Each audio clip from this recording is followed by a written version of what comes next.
এটা দিনের আলোর মতোই স্পষ্ট যে কালকের ঘটনাটি একটি সুপরিকল্পিত এবং রাজনৈতিক মদতপুষ্ট একটি আক্রমণ। এই তথ্য প্রমাণ লোপাটের যে নোংরা চেষ্টা চলছে এবং ভয়ের পরিবেশ তৈরি করার যে চেষ্টা চলছে, সেই তালিকার একটা নতুন সংযোজন।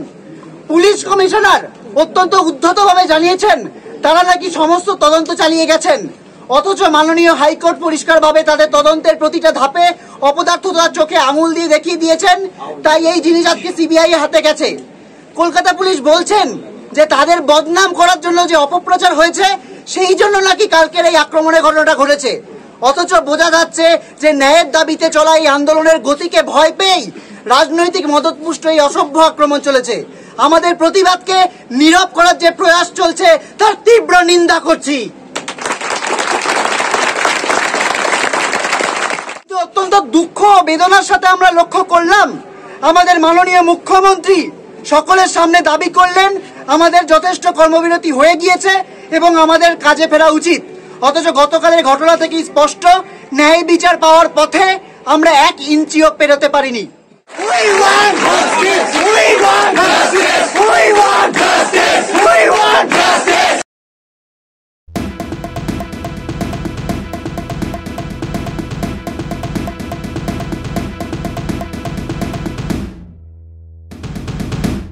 আরজিকর মেডিকেল কলেজে যা ঘটেছে তাতে আমরা সমস্ত মেডিকেল কলেজের জুনিয়র ডাক্তাররা অত্যন্ত ক্রুদ্ধ।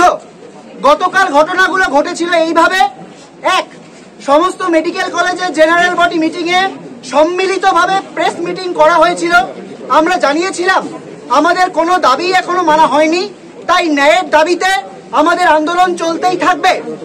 আমরা জানিয়েছি আমরা কর্মবিরতি ডেকেছি কারণ এই নিরাপত্তাহীন পরিবেশে কাজ করতে আমরা একেবারেই স্বচ্ছন্দ নই। আমাদের বোন ডিউটিরত অবস্থায় নির্মমভাবে ধর্ষিতা ও খুন হয়েছে এবং কলকাতা পুলিশের তদন্তের স্বচ্ছতা নিয়ে অজস্র প্রশ্ন আছে। আমরা এটাও জানিয়েছি কোনো আউটডোর বা এমার্জেন্সি পরিষেবা বন্ধ করা হয়নি। আমরা জুনিয়র ডাক্তাররা এই পরিস্থিতিতে একেবারে নিরাপদ নই, তাই আমরা কর্মবিরতিতে আছি। আমাদের সিনিয়র ডাক্তাররা সকলেই পরিষেবা চালু রেখেছেন। 2, কিন্তু অত্যন্ত দুঃখ ও বেদনার সাথে আমরা লক্ষ্য করলাম আমাদের মাননীয় মুখ্যমন্ত্রী সকলের সামনে দাবি করলেন আমাদের যথেষ্ট কর্মবিরতি হয়ে গিয়েছে এবং আমাদের কাজে ফেরা উচিত, অথচ গতকালের ঘটনা থেকে স্পষ্ট ন্যায় বিচার পাওয়ার পথে আমরা 1 ইঞ্চিও পেরোতে পারিনি। 3, আমরা সারা বাংলা জুড়ে আমাদের আন্দোলনের সমর্থনে অভূতপূর্ব সাড়া পেয়েছি।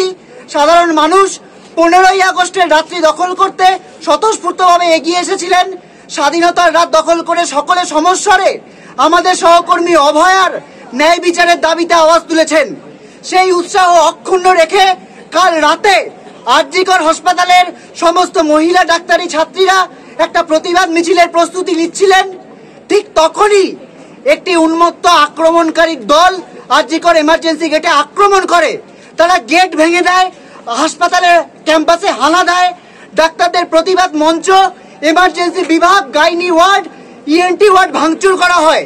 শুধু তাই নয়, চিকিৎসক, রোগী, নার্স, রোগীর স্বজনদের মারধর করা হয়, চেয়ার টেবিল ভাঙা হয়, পাথর ছোড়া হয়। শুধু তাই নয়, ক্যাম্পাসের বিভিন্ন স্থানে আগুন দেওয়া হয়। সবাই প্রাণ বাঁচাতে লুকিয়ে পড়ে। আর এই সমস্ত ঘটনায় কলকাতা পুলিশ নির্লজ্জের মতো দর্শকের ভূমিকা পালন করে যায়।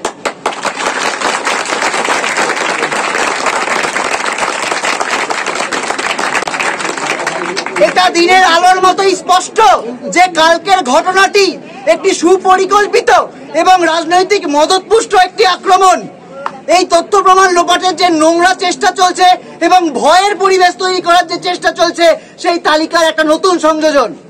পুলিশ কমিশনার অত্যন্ত উদ্ধতভাবে জানিয়েছেন তারা নাকি সমস্ত তদন্ত চালিয়ে গেছেন, অথচ মাননীয় হাইকোর্ট পরিষ্কারভাবে তাদের তদন্তের প্রতিটা ধাপে অপদার্থতার চোখে আঙুল দিয়ে দেখিয়ে দিয়েছেন। তাই এই জিনিস আজকে সিবিআই হাতে গেছে।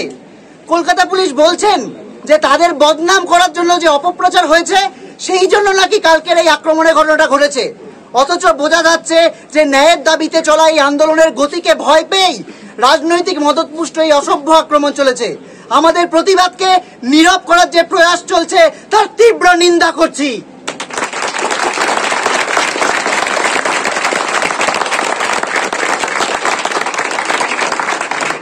গতকাল আরজিকর মেডিকেল কলেজে সমস্ত আন্দোলনরত চিকিৎসক, নার্স সহ সাধারণ মানুষ ও রোগীরা আক্রান্ত হয়েছেন।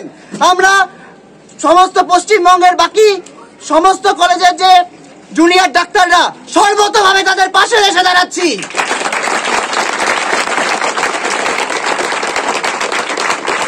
এই মুহূর্তে এটা স্পষ্ট, আমাদের এই আন্দোলনের প্রতি সমস্ত মানুষের, সমস্ত রাজ্যের মানুষের, সমস্ত দেশের মানুষের সমর্থন রয়েছে।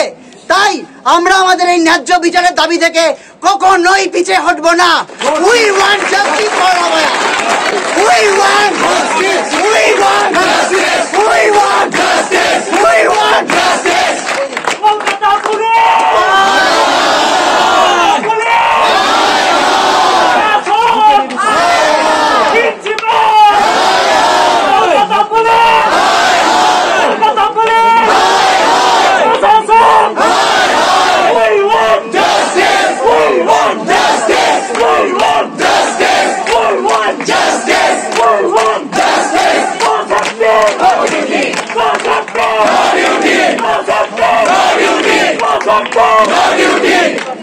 আপনারা দেখছেন আওয়াজ, রোজকারের হক কথা। ফর মোর আপডেটস অ্যাবাউট আওয়াজ, please subscribe our YouTube channel.